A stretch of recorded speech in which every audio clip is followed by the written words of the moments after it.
Okay, right, this is a standard scuba kit or rig. You have a cylinder.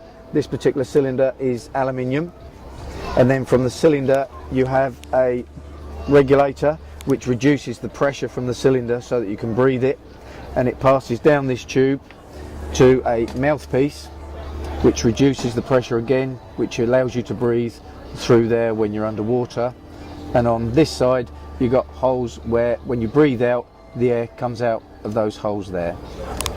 And then you have a pressure gauge which shows the total pressure inside the cylinder, and as that's shown is 200 bar of compressed air.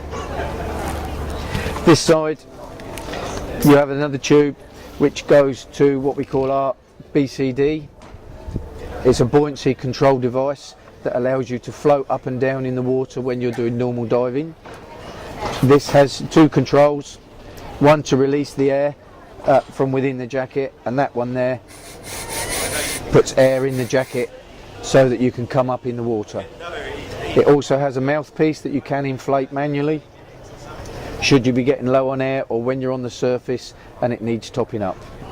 It also has some release cords which will also allow you to release air from a valve in here. This side we have a yellow hose which comes off of the regulator.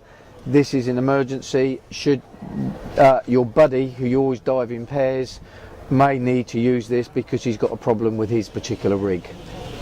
And then the BCD itself is literally two layers creating a bag that you put air in, and then it inflates and allows you to come up and down in the water as you dive. It also has some pockets for extra weights or any particular equipment when you go on one of your dives, but for today's purposes these will be full of weights to keep us on the bike.